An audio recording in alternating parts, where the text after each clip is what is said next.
खबर बेगूसराय से, जहां एक व्यक्ति और लड़की के आपत्तिजनक स्थिति में पकड़े जाने के बाद पिटाई मामले में पुलिस ने संज्ञान लिया है और पूरे मामले की जांच के लिए एक एसआईटी गठित कर दी गई है। साथ ही तेघड़ा डीएसपी को पूरे मामले की जांच का जिम्मा सौंप दिया गया है। वहीं लड़की को पुलिस हिरासत में लेकर मेडिकल भी कराया जा रहा है। तेघड़ा में एक लड़की के साथ गांव में कीर्तन कराने वाले एक व्यक्ति को लोगों ने आपत्तिजनक स्थिति में पकड़ लिया था, जिसके बाद गांव वालों ने भी बेशर्मी की हद पार कर दी। दोनों को नग्न अवस्था में ही दौड़ा दौड़ा कर पीटना शुरू कर दिया, जिसका किसी ने वीडियो बनाकर वायरल कर दिया। आरोप है कि वो हारमोनियम सिखाने के नाम पर नाबालिग लड़की का शोषण करता था। पुलिस ने इस मामले में पिटाई करने वाले गांव वालों को भी चिन्हित कर लिया है। इस वीडियो को बहुत ही सीरियसली लेते हुए इसकी हमने जांच कराई है। एसटीपीओ टेंगड़ा ने इसकी जांच की है। तो ये जो वीडियो है ये कल रात का है। ये टेंगड़ा थाना में एक गांव है पकतोल, ये वहां का वीडियो है। इसके पड़ोस की एक लड़की है जिसके साथ इसका प्रेम प्रसंग चल रहा था। कल गांव के लोगों ने इन दोनों को आपत्तिजनक हालत में पा लिया और उनके साथ मारपीट की, अभद्र व्यवहार किया। इस मामले को बहुत ही सीरियसली लेते हुए मैंने इसमें आदेश दिया है टेंगड़ा थाना और महिला थाना अध्यक्ष को, और जो इसमें पीड़िता है वो महिला थाना अध्यक्ष के साथ में है। इस समय उनका बयान रिकॉर्ड किया जा रहा है, उनका मेडिकल कराया जाएगा और उनका बयान होने के बाद में सुसंगत धाराओं में इसमें हम लोग ने एफआईआर करने का आदेश दे दिया है। बेगूसराय की घटना को बिहार बीजेपी अध्यक्ष सम्राट चौधरी ने दुर्भाग्यपूर्ण बताया है। साथ ही ये भी कहा कि बिहार में कानून का राज खत्म हो गया है। सम्राट चौधरी ने मामले में कार्रवाई की मांग की है। बाबू, बिहार में आज बेगूसराय में जिस तरह एक दलित वर्ग की महिला बहन को जिस तरह नंगे करके पीटने का काम किया जा रहा है, यह अत्यंत ही दुर्भाग्यपूर्ण है। और नंगा नृत्य आपके राज्य में हो रहा है, गुंडों का राज स्थापित हो गया। आप कार्रवाई करें, नहीं तो भारतीय जनता पार्टी पूर्ण रूप से आंदोलन करने का काम करेगी। आप लगातार, आपके राज्य में कानून का राज समाप्त हो गया, इसलिए कार्रवाई करें, कार्रवाई। कटिहार में महानंदा नदी के कटाव से नदी के मुहाने पर बसे शिव मंदिर टोला इमाम नगर गांव के लोग संकट में हैं। संकट की इस घड़ी में लोगों की नाराजगी अपने जनप्रतिनिधियों से भी है। आजमनगर प्रखंड के केलाबाड़ी पंचायत का ये गांव कटाव के जद से महज कुछ मीटर की दूरी पर है, लेकिन इस गांव के लोगों का सुध लेने वाला कोई नहीं है। लोगों से बात की संवाददाता सुब्रत ने। कटिहार में महानंदा महाप्रलय का रूप लेते जा रहा है। अभी हम पहुंचे इमाम नगर का वो इलाका जो लगभग एक टापूनुमा इलाका है। आपको दिखाते हैं, यहाँ महानंदा का धार बह रहा है और इस इलाके में विकास के नाम पर एक सड़क तो बना है, लेकिन इस गांव तक पहुंचने के लिए मुख्य सड़क नहीं होने के कारण अब भी नाव से ही पहुंचना पड़ता है। और अब समझ सकते हैं आजादी के बाद से ये इलाका है, लेकिन अब तक मुख्य सड़क नहीं बना है। ये जो इलाका है, यहाँ कभी धान, गेहूं और मक्का की खेती हुआ करता था, लेकिन अब सब कुछ खेती विलीन हो चुका है। इस बीच बड़ी संख्या में ग्रामीण हमारे साथ हैं। उन लोगों का कई शिकायतें अपने प्रतिनिधियों को लेकर है, जो वोट के समय तक पहुंचते हैं, लेकिन ये जो आपदा के घड़ी में उन लोगों को साथ छोड़ चुके हैं। कुछ ग्रामीण हैं, उनसे बात कर लेते हैं, क्या स्थिति है। आजादी होने के बाद हम लोग बांध पर से जो आते हैं, इतना इतना गड्ढा है, जांग भट्टे वहाँ पर गड्ढा है, लगता है कि गिर जाएगा कि क्या होगा पता नहीं। अभी तक कोई प्रतिनिधि उसको बनाने वाला बात नहीं बोला। कोई आया है? अब तो महानंदा अब तो बगल में आ गया है, कोई आया है सुधी लेने को? सुधी लेने के लिए कोई कहाँ से आवेगा? अभी तो आना उसको है नहीं, सिर्फ वोट के टाइम पर आना है उसको। क्या चाहते हैं प्रतिनिधि? हम लोग ये चाहते हैं कि हमारा गांव ये जो महानंदा में कटने वाला है, अब 10 से 15 दिन में चला जाएगा, और 10 से 12 फीट मात्र बचा हुआ है, ये अब कटने वाला ही है। हम लोग ये चाहते हैं कि सरकार इस गांव को बचा दे। लेकिन अभी तक तो मुख्य सड़क से, बांध से मुख्य सड़क में जोड़ा गया है, और साथ साथ फिलहाल अभी जो समस्या है कि ये हम लोगों का घर अब कटने वाला में ही है। खेतीहर जमीन पहले खत्म हो गया। हाँ, इसमें तो उत्तम क्वालिटी की यहाँ पर जो है उपज होती थी, वो तो समाप्त ही हुआ। अब जो है हमारा घर दरवाजा भी अब कटने वाला है। लोग कह रहे हैं, जो प्रतिनिधि कई चुनाव में वोट लेकर गए हैं, अब उन लोगों के संकट के घड़ी में वो नाराज है, इसका उन लोगों का नाराजगी है। सुब्रत, न्यूज़ 18 कटिहार।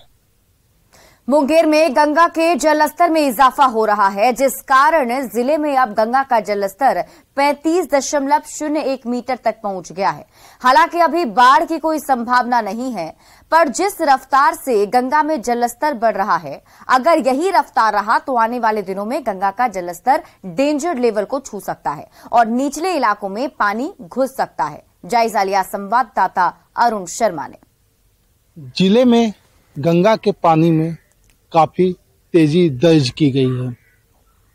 अगर डेटा की बात कहें तो अभी जो है गंगा 35.01 मीटर पे है और प्रत्येक घंटा 1 सेंटीमीटर के हिसाब से जो है गंगा के पानी में इजाफा नोट किया गया है। आप देख सकते हैं कि गंगा का जो तट है वो तट काफी ही पानी में डूब चुका है।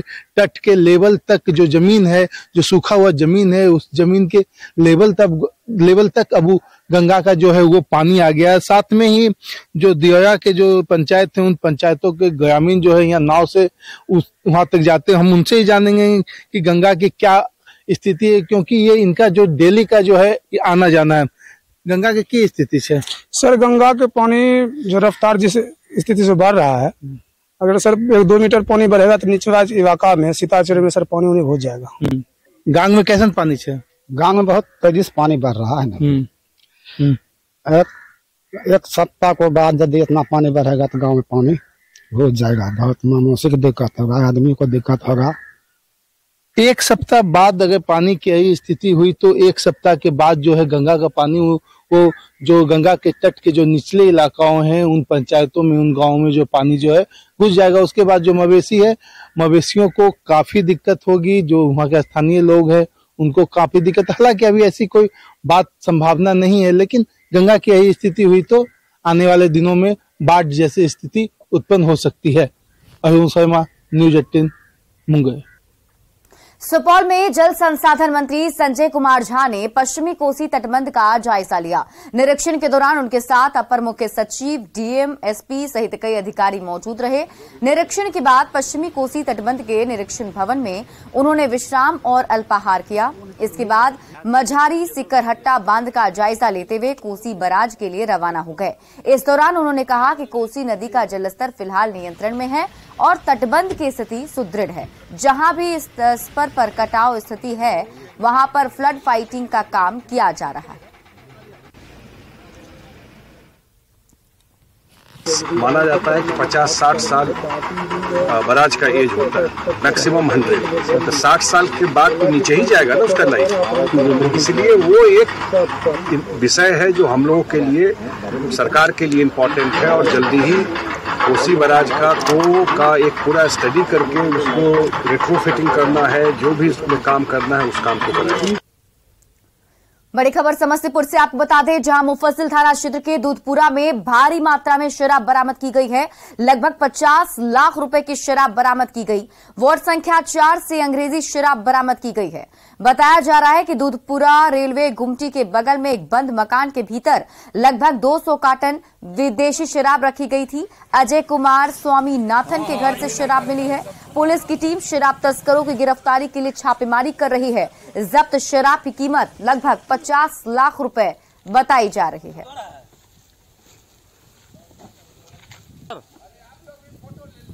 बंद घर में एक रूम का घर है जो काफी पुराना घर है, उसमें काफी मात्रा में विदेशी शराब रखा हुआ है। इसके आधार पर जो है वेरिफिकेशन किया गया और एक्साइज विभाग की टीम पहुंची है। अभी उसको रूम का ताला तोड़ करके उसमें पर्याप्त विदेशी शराब काफी मात्रा में है, जिसको निकाल करके गाड़ी में लोड किया जा रहा है। गिनती अभी की जा रही है। काफी मात्रा में शराब बरामद हुआ है। सोचिए, आप कहीं बैठे हों और 10 साल पहले मर चुका कोई व्यक्ति अचानक आपके सामने आकर खड़ा हो जाए और वो कहे कि मैं जिंदा हूं, तो आपकी प्रतिक्रिया क्या होगी? कुछ ऐसा ही मामला आया जमुई के चकाई से, जहां एक महिला जो 10 साल पहले ही मृत घोषित हो चुकी है, उसका मृत्यु प्रमाण पत्र जारी हो चुका है। वो प्रखंड कार्यालय में अचानक अपने जिंदा होने का सबूत लेकर खुद पहुंच गई। कहानी कुछ ये है कि महिला लखपति देवी, जिसकी उम्र आज 77 साल के करीब है, उसके सौतेले बेटे सुनील यादव ने 5 एकड़ जमीन हड़पने के लिए अधिकारियों के साथ मिली भगत कर उसका झूठा मृत्यु प्रमाण पत्र बनवा लिया, जिसमें उसके निधन की तारीख 5 अक्टूबर 2013 लिखी गई। तब मृत्यु के समय उसकी उम्र 67 साल थी। जब महिला के बेटे को पता चला कि उसकी मां के जीते जी मृत्यु प्रमाण पत्र जारी हो चुका है, तो उनके हाथ पांव फूल गए और अब उस सर्टिफिकेट को रद्द कराने और दोषी अधिकारियों पर कार्रवाई के लिए गुहार लगा रहे हैं। मेरी माताजी हुए, जिनका नाम लखपति उर्फ कामो देवी है, जिसका जो अभी जीवित है, लेकिन हमारा सौतेला भाई सुनील कुमार है, उन्होंने इनका मृत्यु प्रमाण पत्र निर्गत कर लिया गया है। उनका उद्देश्य है कि इनके नाम से 5 एकड़ जमीन है, उसको हम हड़पें, और वो पूरा मिली भगत के कारण जो है सो बना लिया। हम लोग आवेदन वहाँ हमारे जाके वीडियो साहब को आवेदन दिए हैं, लेकिन अभी तक कोई कार्रवाई नहीं किया गया। बड़ी खबर औरंगाबाद से है। एक बार फिर सांप्रदायिक सौहार्द बिगाड़ने की साजिश को गांव वालों ने ही नाकाम कर दिया। हसपुरा के बाला बिघा स्थित हनुमान मंदिर में असामाजिक तत्वों ने प्रतिबंधित मांस का टुकड़ा रख दिया था। जब गांव वालों ने देखा तो बवाल हो गया। कुछ देर के लिए स्थिति तनावपूर्ण हो गई, लेकिन गांव के ही लोगों ने सूझबूझ दिखाते हुए पुलिस को इस घटना की सूचना दी, जिसके बाद भारी संख्या में पुलिस बल के साथ पुलिस अधिकारी मौके पर पहुंचे, शांति समिति की बैठक बुलाई, मंदिर को साफ कराया गया और लोगों से शांति व्यवस्था बनाए रखने की अपील की गई। फिलहाल पुलिस पूरे मामले की जांच में जुटी हुई है और एहतियात के तौर पर पुलिस गांव में कैंप कर रही है। महावीर जी के मंदिर है, वहां उस पर मांस रखा हुआ था। बच्चों ने देखा, हल्ला किया और फिर हम लोग गए, देखे कि मांस रखा हुआ है। हम लोगों ने पुलिस को सूचना दिया, पुलिस आई और मांस को अपना कब्जे में कर ली। और हम पुलिस से मांग करते हैं, हमारी गांव मांग करती है कि जो भी रखा है उसको तुरंत कार्रवाई करे और पकड़े। अभी स्थिति सामान्य है, नॉर्मल है। यहाँ के पब्लिक, यहाँ के लोग किसी भी परिस्थिति में गुमराह नहीं होने के लिए वचनबद्ध हैं। किसी के बहकावा में नहीं आएंगे, शांति व्यवस्था बना के रखने के लिए कटिबद्ध हैं। बिहार के 12 शहरों में अगले महीने से मैनुअल चालान बंद हो जाएगा। अब इलेक्ट्रॉनिक या फिर ऑटोमेटिक चालान काटे जाएंगे। जिन शहरों में मैनुअल चालान कटना बंद होगा, उन शहरों की अगर बात करें तो उसमें भागलपुर, दरभंगा, गया, पूर्णिया, कटिहार, सारण, भोजपुर, बेगूसराय और मुंगेर जैसे शहर हैं। इन शहरों में पीओएस से 100% ऑटोमेटेड चालान काटने की व्यवस्था की जा रही है। अब वाहन चालकों को जुर्माना रसीद की जगह ऑटो जनरेटेड चालान सौंपा जाएगा और संबंधित ट्रैफिक नियम के उल्लंघन की तस्वीर भी दर्ज की जाएगी।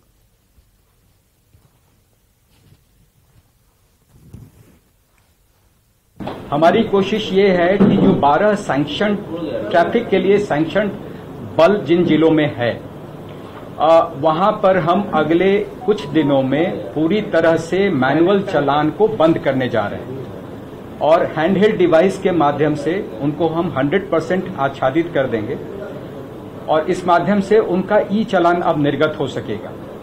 जो हैंडहेल्ड डिवाइस का यूज है उसमें भी कोई गड़बड़ी न हो, इसके लिए हमारी कोशिश ये है कि जो भी उसको यूज करते